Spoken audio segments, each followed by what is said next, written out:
Do you love creepy stories that keep you up at night? Do you enjoy spine-chilling tales, both classic and original? Then you're in the right place. I read terrifying horror stories and write my own, bringing you nightmares in the best way possible. I'm on a mission to hit 50 subscribers, and every single one of you can help make that happen.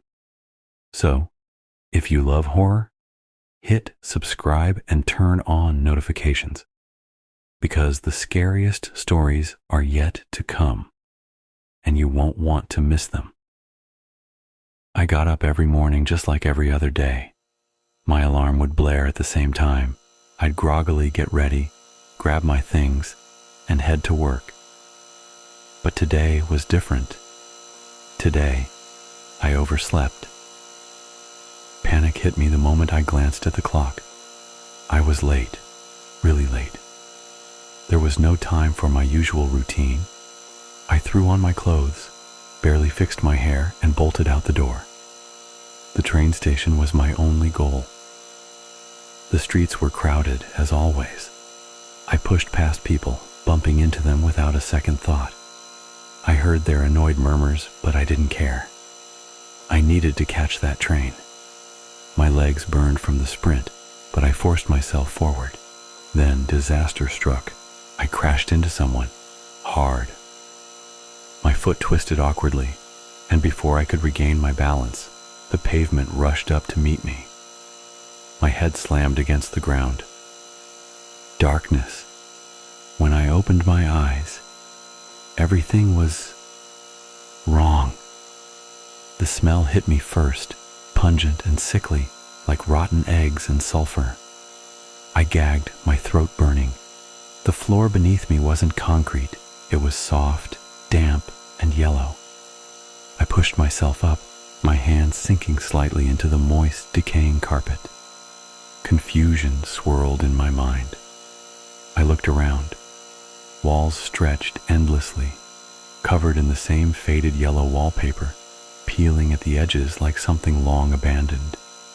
Dim, flickering lights buzzed above me, their unsteady glow casting eerie shadows. The sound was unbearable, an electric hum, sharp and grating.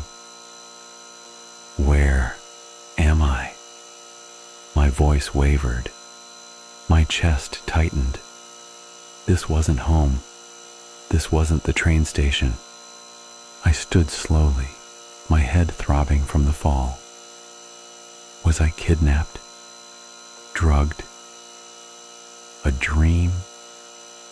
No, this was real. I took a step forward. The damp carpet squished beneath my shoes. My breath quickened. I turned a corner expecting to find a door, a hallway, a sign, anything that made sense. But the yellow rooms stretched endlessly. Every turn led to more of the same. Old peeling wallpaper, buzzing lights, and the nauseating smell of decay. The architecture made no sense. Some walls jutted out at impossible angles. Corridors looped back on themselves, and spaces felt too big, too empty. Hello? My voice echoed. Silence.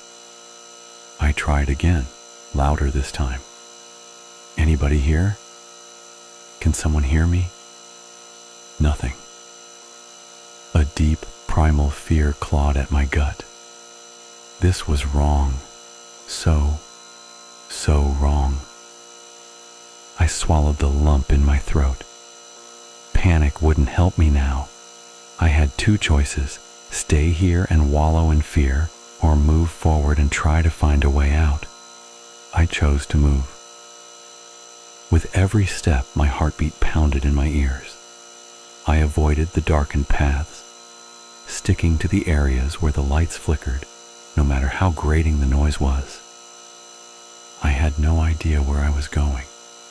My legs ached, my throat felt dry, and my mind teetered between exhaustion and paranoia. I had been walking for what felt like hours, the endless yellow corridors stretching forever, repeating over and over like a sick joke. Then, Finally, something different. A shopping center? It stood eerily in the middle of this surreal nightmare, an abandoned structure that had no business existing here. The glass doors were cracked but intact, and faded signs still clung to the walls. "What the hell?" I muttered. I fumbled for my phone, recording a short video of this bizarre, misplaced building. Maybe if I ever got out of here, I could prove this wasn't just some fever dream. The artificial lights inside still flickered, casting unsettling shadows on empty aisles. I stepped in cautiously. The silence inside was suffocating. My footsteps echoed through the vast emptiness, bouncing off shelves that once held products, but were now stripped bare. Boxes, old carts, and plastic wrapping littered the floor as if someone had ransacked the place long ago. Then, something caught my eye. A vending machine. Relief crashed over me like a wave. I rushed to it, almost tripping over my own feet. I could barely believe my luck. It was still powered on. My fingers hesitated as I pressed a button. It didn't ask for money. A bottled water slid down effortlessly. I grabbed it, unscrewed the cap, and drank greedily, the cool liquid easing my burning throat. A loud, jarring noise cut through the silence. My breath hitched. Then a noise, low, wet, inhuman. My heart pounded as I turned, scanning the aisles. Then I saw it. A pale, disfigured hand curled around the edge of a shelf, its fingers impossibly long and stiff. The skin was sickly white, stretched too thin over jagged knuckles. My entire body tensed. I didn't wait to see the rest of it. Instinct took over. I spotted an empty cabinet beneath the checkout counter and dove inside, pressing my back against the cold metal. I tried to slow my breathing, but my chest rose and fell in panicked gasps. Silence. Then, shuffling. A faint, dragging sound moved through the aisles, uneven and deliberate. It was looking for me. I squeezed my eyes shut, hoping, praying that it would leave. But the sound grew louder, closer. Then a slow exhale right outside my hiding spot. Something was standing just beyond the cabinet doors. Time had lost all meaning. I had been curled up inside the cabinet for what felt like forever, at least an hour and a half, too scared to move, too afraid to breathe too loud.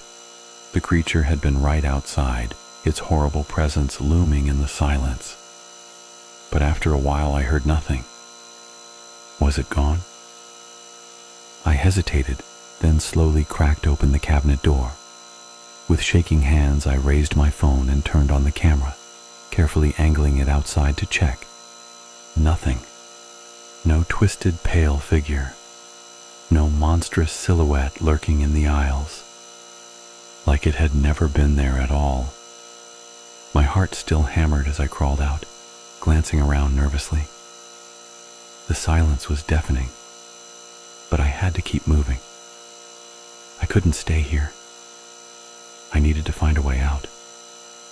I scanned the area for an escape route, then spotted something promising. A narrow passageway high up on one of the shelves. I climbed up carefully, pulling myself through the tight space.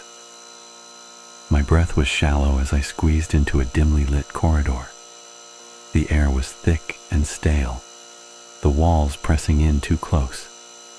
At the end, the passageway opened up into a large, open room with multiple paths splitting off in different directions.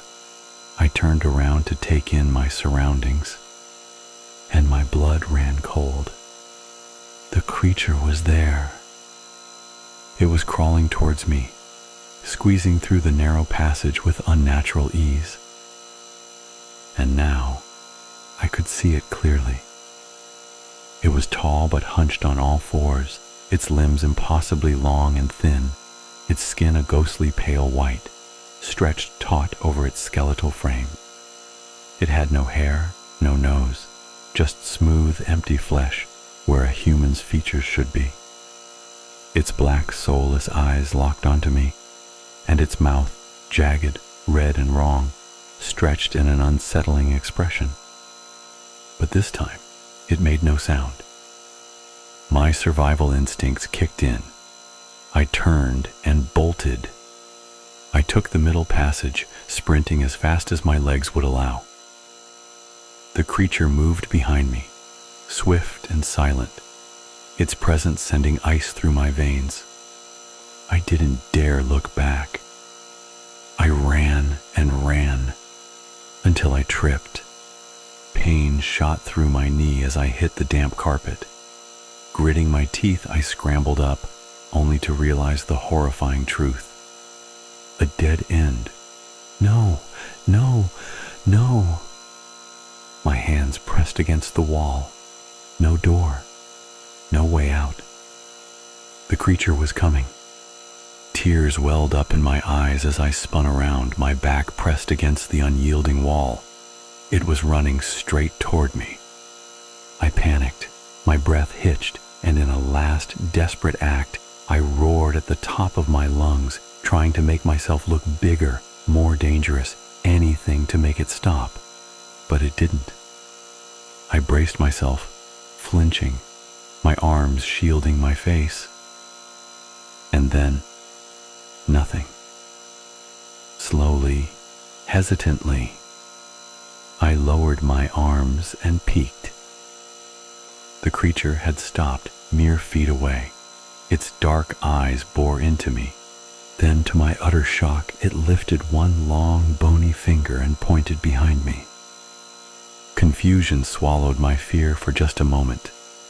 I turned my head. The wall was gone. Where there had been a dead end, there was now an elevator. A metal, old-fashioned elevator, its doors slightly ajar, waiting. I whipped my head back toward the creature, but it was gone. My breath came in ragged gasps as I stared at the empty space where it had just stood. What the hell just happened? Was it guiding me? I didn't waste time thinking. Whatever this was, it was my best chance at escape. I stepped forward toward the elevator doors, toward whatever lay ahead. I stepped inside the elevator, my breath still uneven, my heart pounding against my ribs. The door slid shut behind me with a quiet thud, sealing me away from the nightmare I had just escaped. If this truly was an escape, the control panel in front of me gleamed under the flickering light. So many buttons, each one marked with a number, but none of them made sense. Some had strange symbols instead of numbers. Others looked worn out, as if they had been pressed too many times. I hesitated, my finger hovering over the panel before finally choosing 63. As soon as I pressed it, the elevator whirred to life. A small screen above the buttons displayed my current floor. Level 0. The elevator ascended smoothly at first, the numbers ticking up one by one. My body felt lighter as I was carried upwards. I gripped the railing, trying to steady my nerves. Then, at floor 55, the elevator jerked violently. A cold wave of fear shot through me as the lights flickered. And then, the elevator plummeted. A deafening whoosh filled my ears as gravity yanked me down. My stomach lurched. My body pressed against the ceiling for a split second before slamming back onto the floor. I screamed, bracing myself for impact. The floor counter spun wildly. Numbers flashed too fast to read. Faster, faster, and then darkness. I jolted awake. My body shot upright, my chest heaving, drenched in sweat. My bed, my room. I whipped my head around, taking in my familiar surroundings. My nightstand, my alarm clock, my phone resting in my pocket. I grabbed it with shaky hands and checked the time. Saturday. I let out a deep, shuddering breath. No work today. I ran a hand down my face, groaning as the weight of everything settled in. It was just a dream, I muttered, almost laughing at how ridiculous it all was. The yellow rooms, the vending machine, that thing. Just a nightmare. But then, I heard it, a low electric hum. My breath caught in my throat. The same relentless buzzing from the fluorescent lights in that place. I slowly turned my head towards the ceiling. The lights flickered. A cold chill ran down my spine. I wasn't sure if I was truly back,